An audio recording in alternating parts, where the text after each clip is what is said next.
अब आज लोकसभा में सवाल जवाब का एक पूरा सिलसिला चला और जारी अब भी है, और ऐसे में इस पूरी चर्चा को कुछ मिनट में सम अप करना इज नॉट प्रैक्टिकली पॉसिबल। और इसीलिए हमने कुछ पिक पॉइंट्स कैरी किए हैं जिससे आपको इस पूरी चर्चा का एक क्लियर कट क्रक्स समझ में आ जाएगा।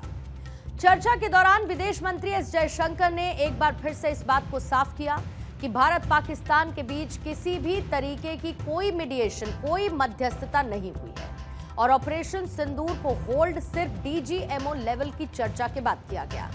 इसके साथ ही उन्होंने विपक्ष के सवालों का जवाब देते हुए कहा कि विपक्ष को एक बार इतिहास को भी जरूर पढ़ना चाहिए और ये समझना चाहिए कि भारत पाकिस्तान के बीच तनाव का रूट कॉज क्या है और पाकिस्तान की तरफ से टेरर एक्सपोर्ट पर पहले की यूपीए सरकार ने क्या एक्शन लिया।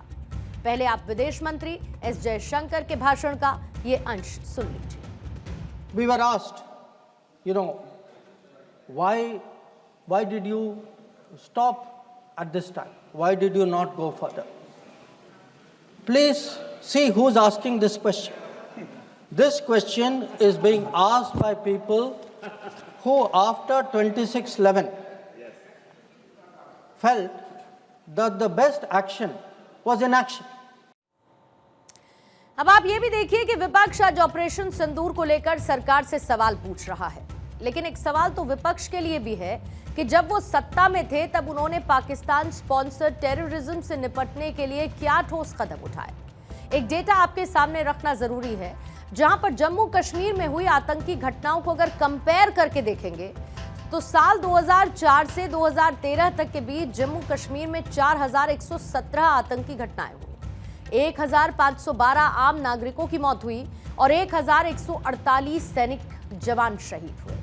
वहीं पर साल 2014 से लेकर 24 तक के बीच 1370 आतंकी घटनाएं हुई, 385 आम नागरिकों की जान गई और कुल 622 जवान शहीद हुए हैं। अब अगर यूपीए सरकार यानी कि साल 2004 से 2013 के बीच हुई आतंकी घटनाएं और साल 2014 से लेकर 24 के बीच आतंकी घटनाओं को कंपेयर करेंगे तो यूपीए सरकार के दौरान 39 आतंकी घटनाएं हुई और मोदी सरकार के दौरान 11 आतंकी घटनाएं हुई।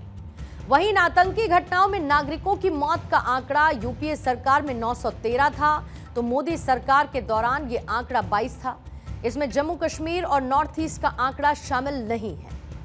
अब इन आंकड़ों से की एक पिक्चर तो क्लियर होती है और दूसरी तरफ आज सदन में जब विदेश मंत्री एस जयशंकर विपक्ष के सवालों का जवाब दे रहे थे तब उसी वक्त विपक्ष हंगामा करने में व्यस्त था, जिसको लेकर गृह मंत्री अमित शाह ने एस जयशंकर के भाषण के बीच में खड़े होकर यह कहा कि विपक्ष को बाहर के नेताओं पर तो भरोसा है लेकिन अपने देश के विदेश मंत्री जो ओथ लेकर इस सदन में बैठे हैं उनको ये सुनना नहीं चाहते हैं।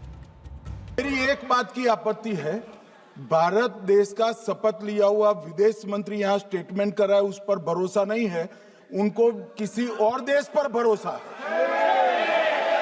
मैं समझ सकता हूं उनकी पार्टी में विदेश का महत्व क्या है, मगर इसका मतलब ये तो नहीं है पार्टी की सारी चीजें यहाँ सदन में आकर थोपे। भारत के विदेश मंत्री पर भरोसा नहीं करोगे, ओथ लिया हुआ व्यक्ति यहां पर बोल रहा है। अब यहां तक कि डिबेट में तो सवाल और जवाब का फॉर्मेट चल रहा था, लेकिन इस चर्चा की शुरुआत से 2 दिन पहले ही कांग्रेस के नेता पी चिदम्बरम ने एक इंटरव्यू के दौरान कुछ ऐसा कहा जिससे विपक्ष की विचारधारा को लेकर ही एक डाउटफुल वर्जन क्रिएट हो गया। दरअसल पी चिदम्बरम ने पहलगाम हमले को लेकर यह कहा था कि एनआईए ये बताने के लिए तैयार नहीं कि इन हफ्तों में उन्होंने क्या किया। क्या एनआईए ने आतंकवादियों की पहचान की है या फिर यह पता लगाया कि वो कहां से आए थे? क्या पता वो देश के ही आतंकी हों। आप ये क्यों मान रहे हैं कि वो पाकिस्तान से आए आतंकी थे और इसका कोई सबूत नहीं है। अब पी चिदम्बरम के इस बयान को लेकर बीजेपी अटैकिंग मोड में है तो इंडी गठबंधन के कुछ सहयोगी दल उनके इस बयान का समर्थन करते भी दिखाई देते हैं। ये देशद्रोही संगठन बन गया है। कांग्रेस इसने आज़ादी के आंदोलन में भाग लिया, जिस कांग्रेस पार्टी का आज़ादी के आंदोलन में इतना बड़ा योगदान है, उस कांग्रेस पार्टी का अस्तित्व क्या है? कभी चाइना के कम्युनिस्ट पार्टी के साथ एमओयू राहुल गांधी साइन करते हैं, कभी करप्शन का जो है इतना बड़ा होता है।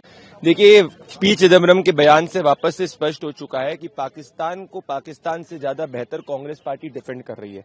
ये वही मानसिकता है जिसमें 26/11 आतंकवादी हमले के बाद इन्होंने पाकिस्तान को क्लीन चिट दे दी थी, सर्जिकल स्ट्राइक के बाद प्रूफ मांग रहे थे, और अभी भी ये नहीं मान पा रहे हैं कि पाकिस्तान ने पहलगाम आतंकवादी हमला किया है। तभी ऑपरेशन सिंदूर में हमारी फोर्सेज ने जो पाकिस्तान के अंदर घुस के टेरर कैंप्स को उड़ाया, उस पर ये सवाल उठाते हैं।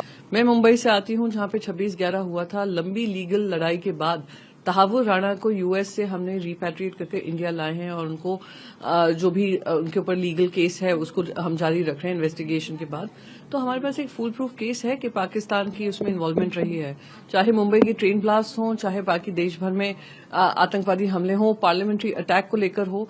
तो ये सारी चीजें हमने देखी हैं, भुक्तभोगी हैं। देखिए, ऑपरेशन सिंदूर पे सारे लोगों को शक हो रहा है। अभी बड़े नेता कांग्रेस के वो कहते हैं कि वो आतंकवादी पाकिस्तान से आए ही नहीं थे। जब यहाँ पे ये हो गया, सारे अपोजिशन ने कह दिया कि अगर पाकिस्तान के आतंकवादी जैसा सरकार कह रही थी तो आप जो है पाकिस्तान के खिलाफ जंग करो, पाकिस्तान को सबक सिखाओ, तो भी सबक नहीं सिखाया गया, रुक गए इसमें। इस पे सरकार ही जवाब दे सकती है, और कांग्रेस भी दिल्ली की सरकार में रही है तो वो पूछ सकते हैं, उनके स्रोत होंगे, उनकी जानकारी होगी। अब ये देश की जनता को तय करना है कि वो चिदम्बरम जैसे नेताओं के गैर जिम्मेदाराना बयानों को कब तक बर्दाश्त करेंगे, क्योंकि ऐसे बयानों से देश को नैरेटिव युद्ध में एक बड़ा सेटबैक लगता है, और दुश्मन देश नेताओं के ऐसे बयानों को अपने प्रोपेगेंडा के कवों में फिट करके पूरी दुनिया में फैलाता है। ऐसे में ये बात तो साफ होती है कि विपक्ष आज ऑपरेशन सिंदूर पर सरकार के दिए गए जवाब को ना तो लाइक कर रहा है और ना ही वो सच्चाई को सब्सक्राइब करने के मूड में है।